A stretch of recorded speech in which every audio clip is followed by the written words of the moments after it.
বাসা থেকে বের হন একেবারে সাদামাটা পোশাকে, গায়ে টি শার্ট, জ্যাকেট, পায়ে স্যান্ডেল। লাল রঙের মোটর বাইকে চড়ে ছুটেন নদীভাঙ্গা জনপদের এক প্রান্ত থেকে আরেক প্রান্তে নির্বাচনী প্রচারে। মুরব্বীদের দোয়া নিয়ে শিশুদের মাঝে স্নেহ ভালোবাসা ছড়িয়ে নববর্ষের সকালটা শুরু করেন নড়াইল ২ আসনের তারকা প্রার্থী মাশরাফি বিন মুর্তজা। এটিএন নিউজের পক্ষ থেকে নববর্ষের শুভেচ্ছা সবাইকে।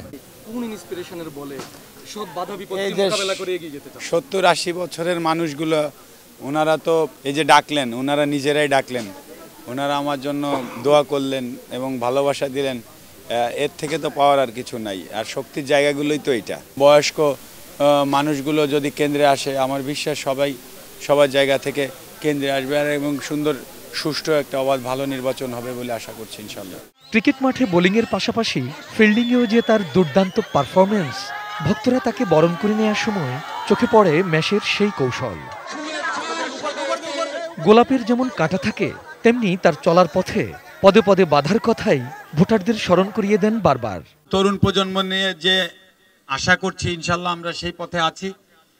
আপনারা আমাদের উপর বিশ্বাস রাখুন, আপনাদের সন্তান আমার উপর বিশ্বাস রাখুন। আমি আপনাদের সন্তান তথা তরুণ প্রজন্মের জন্য এমন কিছু করতে চাই যেটা হয়তোবা এই লোহাগড়া উপজেলার মানুষ সেটা চিন্তাও করিনি। ৭ তারিখ পর্যন্ত আমার দায়িত্ব আপনারা নেবেন, আমি এটা বিশ্বাস করি। আপনারা এর আগেও সেটা করে এসেছেন। ৮ তারিখ থেকে আমি ইনশাল্লাহ আমার যা করণীয় আছে আমি আপনাদের জন্য করব।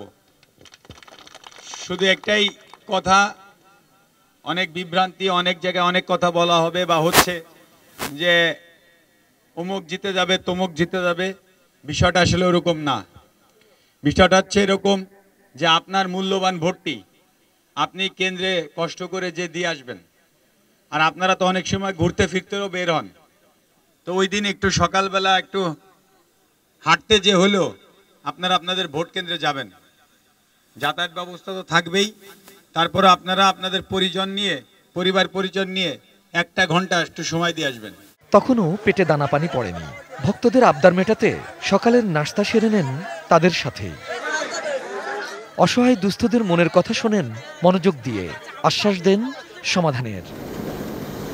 আঁকাবাঁকা সরু পথ ধরেই তার ছুটে চলা, যোগ দেন নির্বাচনী পথসভায়, সিক্ত হন সাধারণের ভালোবাসায়। আপনার নদী ভাঙনের কথা বললামই যে নদী ভাঙনের কাজ করেছি, আরো পার্মানেন্ট কাজ করার জন্য আমরা 700 কোটি টাকার একটা ডিপিপি করেছি। যে ডিপিপিটা করতে পারেন তাহলে আমি এই কাজটা সহজে করতে পারবো ইনশাল্লাহ। কিছুটা বাধাগ্রস্ত হয়েছি করোনা সবকিছু মিলিয়ে, আর আমি খেলাধুলা থেকে এসেছি, অনেক কিছু হয়তো আমি জানতাম না।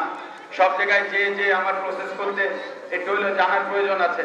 হুট করে একটা কাজে ঢোকা এত সহজ না, সেগুলো মাপার বিষয় আছে, সেগুলো ইঞ্জিনিয়ারিং প্রসেস আছে, সব শেষ করে ওই জায়গাটা দেয় সরকার। তো আমি বিশ্বাস করি ইনশাল্লাহ আপনারা যদি ওই আস্থা রাখেন, আপনাদের সন্তান আপনাদের জন্য কাজ করবে। আপনারা আগামী 7 জানুয়ারি ইনশাল্লাহ আপনারা ওই আস্থাটুকু আমার পরে রেখেন। আমি কথা দিয়ে গেলাম যে আমি আপনাদের জন্য কাজ করবো এবং বারবার আসবো ইনশাল্লাহ। তার সংসদীয় এলাকার একটি অংশ নবগঙ্গা নদীর ওপারে বড়দিয়া ইউনিয়ন। সেখানে যেতে ফেরি থেকে নামা মাত্রই নড়াইল 1 আসনে আওয়ামী লীগের প্রার্থী কবিরুল হক মুক্তির সঙ্গে তার দেখা। মেতে ওঠেন খুনসুটিতে। আমি আপনার ভোট চাইতে যাচ্ছি, আপনি আমারটা চাই আসেন। বড়দিয়ায় তার রাজনৈতিক ক্যারিয়ারের 5 বছরের অভিজ্ঞতার ঝাঁপি খুলে বসেন। অসমাপ্ত কাজ শেষ করতে আরেকবার তাকে বিজয়ী করার আহ্বান জানান। যে ভালোবাসা লোহাগড়া উপজেলা দেখিয়েছে, কোটাকল ইউনিয়নবাসী দেখিয়েছে, এই জন্য আমি চিরকৃতজ্ঞ। আমি বিগত 5 বছরও চেষ্টা করেছি এই নদী ভাঙা কবলিত মানুষগুলোর পাশে থাকতে। আমি চেষ্টা করেছি। আরো একবার আমার উপর বিশ্বাস রাখবেন ইনশাল্লাহ, এবং আপনাদের ভোটটি খুবই প্রয়োজন। এই জন্য প্রয়োজন যে আপনারা যদি কেন্দ্রে না যান, সবাই তো বলতে পারে যে কেন্দ্রে যাওয়ার দরকার নেই, হয়ে যাচ্ছে বা হয়ে যাবে বা কে হচ্ছে। আপনারা যাবেন, আপনাদের গুরুত্বপূর্ণ ভোটটি আপনারা দিবেন, এবং আমি বিশ্বাস করি আপনারা যদি কেন্দ্রে যান, আপনাদের সন্তান মাশরাফি বিন মুর্তজাকে আপনারা ইনশাল্লাহ ভোটটি দিবেন। আপনারা দিবেন তো নাকি? ফেরার পথে ফেরিতে ম্যাশকে দেখে ছুটে যান বাইকার জাহিদুল ইসলাম। নবজাতক কন্যাকে দেখিয়ে তার নাম রাখার আবদার করে বসেন।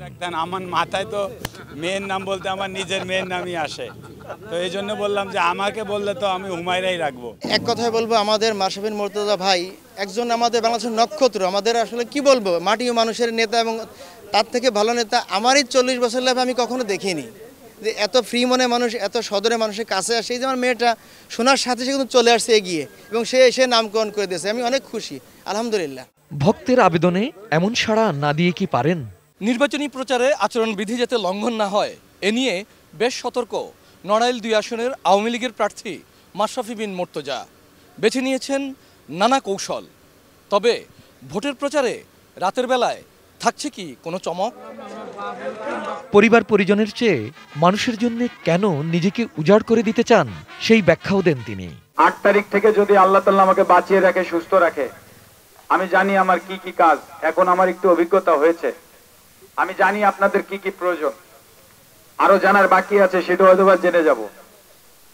তো আমি যদি নির্বাচিত হতে পারি আপনাদের ভোটে, তাহলে আমি কথা দিয়ে যাচ্ছি ইনশাল্লাহ আগামী 8 তারিখ থেকে আমি আপনাদের জন্য আমার জীবন দিয়ে কাজ করব ইনশাল্লাহ।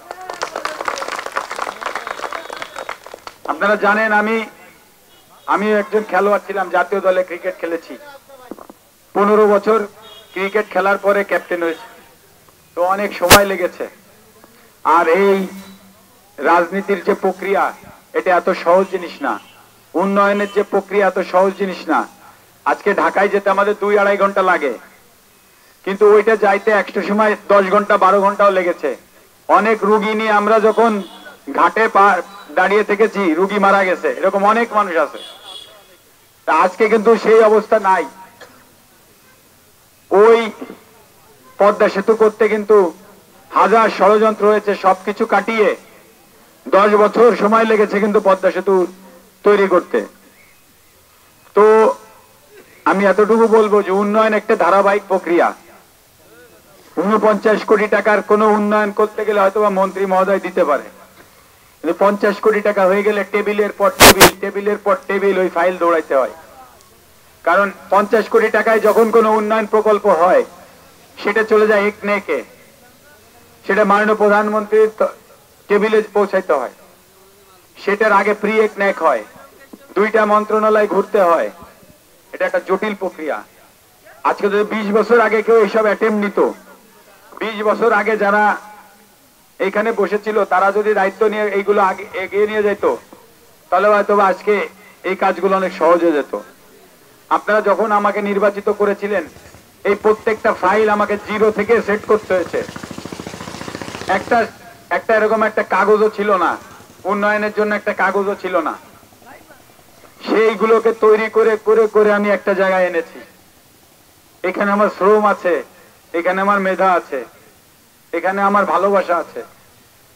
আমি থাকতে পারতাম আমার পরিবার পরিজন নিয়ে, আরামে থাকতে পারতামও, কারণ আল্লাহ আমাকে সব দিয়েছে। আমি 20 বছর ক্রিকেট খেলেছি, আমার অপূর্ণতার কিছু নাই। আমি সবকিছু ছেড়ে এখানে কাজ করতে আসছি আপনাদের জন্য, এই জনপদের মানুষের জন্য। কারণ আমি আরামে থাকতে পারতাম, আমি সেই জায়গা ভেঙে আমার কিছু দায়িত্ব আছে। আজকে এই জনপদের মানুষের জন্য আমার দায়িত্ব আছে, সেই দায়িত্ব পালন করতে এসেছি। আমি ঘাম শ্রম দিয়ে প্রত্যেকটা ফাইল তৈরি করেছি। আমি জানি ওই ফাইলের পেছনে কত শ্রম আছে। আমি বিশ্বাস করি যদি আপনারা আমাকে নির্বাচিত করেন, ওই ফাইলগুলোর পূর্ণতা ইনশাল্লাহ আমি দিতে পারবো। এইটা একবারের জন্য ভাববেন না এ বা সে বা আমি নির্বাচিত হয়ে গেছি। আপনারা কষ্ট করে ভোট কেন্দ্রে যাবেন। আমি সকাল থেকে এখনো পর্যন্ত দৌড়াচ্ছি শুধু এইটাই যে আপনারা ভোট কেন্দ্রে যাবেন। আর দিঘলিয়া ইউনিয়ন মাননীয় প্রধানমন্ত্রীর ইউনিয়ন, বঙ্গবন্ধুর ইউনিয়ন, দিঘলিয়া থেকে সর্বোচ্চ ভোটই নৌকা মার্কা পাবে। এটা পেয়েও আসছে, অতীতে আমরা দেখে আসছি, পেয়েও আসছে।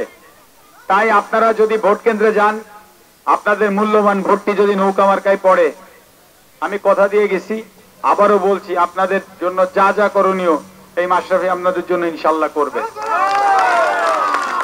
রাতের আধারেও সেলফি শিকারীদের কাছ থেকে নিস্তার নেই তার। মাঠঘাট পেরিয়ে যখন লোহাগড়ার লক্ষ্মীপাশা বাজারে, তখন পথের ধারে স্থানীয় নেতাকর্মীদের বুকে জড়িয়ে নেন।